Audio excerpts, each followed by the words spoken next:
Gas ధరలు తగ్గిపోతా ఉంటే, petrol ధరలు తగ్గుతూ ఉంటే భారతదేశంలో ఈ పెట్రోల్ డీజిల్ ధరలు పెరిగిపోయి మనమంతా కూడా ధర్నా చేశాం.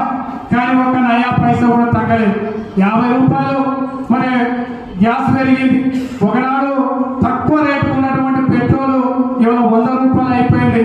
10 సంవత్సరాల నాడు అది 50 రూపాయలు 60 రూపాయలు ఉండే, కానీ ఇవాళ 100 రూపాయలు అయింది. మనం అనుకుంటా ఉన్నాం ప్రతిరోజు ఏదో సందర్భంగా పెట్రోల్ వాడుతూ ఉంటాం. ఇవంతా కూడా మన జీవితానికి సంబంధించినటువంటి అంశం. అందువల్ల మనకు తెలియకుండానే ఈ ప్రభుత్వాలు మనల్ని నటించే విధంగా పరిపాలన సాగిస్తూ ఉంది. దీంతోనే మన ఆర్థిక వ్యవస్థ మన సంక్షోభంకి వెళ్ళి బయటికి పోతలేవు. అందువల్ల రాబోయే రోజుల్లో మరి పూర్తిగా భారతదేశంలో ఈ తిరోగమన ఈ కేంద్ర ప్రభుత్వం ఉన్నటువంటి ప్రభుత్వానికి ఇది కార్మిక వర్గ వ్యతిరేక పార్టీగా దీన్ని ఆలోచన చేసి పెద్ద ఎత్తున మరి భవన నిర్మాణ కార్మికులు కానీ ఈ భారతదేశంలో ఉన్నటువంటి కార్మిక వర్గం ఐక్యంగా మనం ప్రతిఘటిస్తేనే పాలక వర్గాలకు బుద్ధి వస్తుంది. ఎందుకంటే ఎన్నికల సందర్భంలో అనేక వాగ్దానాలు చేస్తా ఉంది.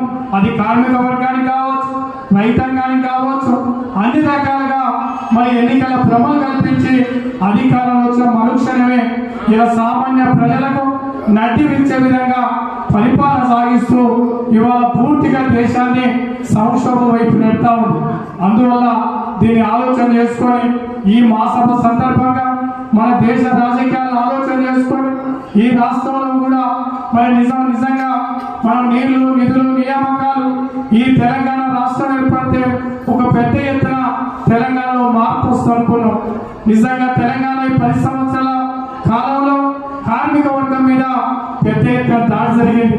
దాడే కాదు, మన యూనియన్ రద్దు చేసి మరి ముఖ్యంగా ఆర్టీసీ కానీ సింగరేణి కానీ లేకపోతే అనేక రకాలుగా కార్మికులు అర్ధాకలితోనే వాళ్ళు పండుగలు కూడా జరుపుకుంటే రాష్ట్ర ప్రభుత్వం ఎలాంటి గత ప్రభుత్వం మరి ఏమాత్రం కూడా కార్మిక వర్గం మీద ఆలోచన చేయలేదు.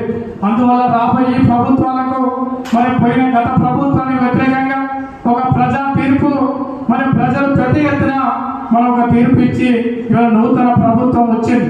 ఈ నూతన ప్రభుత్వం కూడా కార్మిక వర్గానికి ఇచ్చినటువంటి హామీల్ని అమలు చేయవలసిన బాధ్యత ఈ కాంగ్రెస్ ప్రభుత్వం మీద ఉన్నది.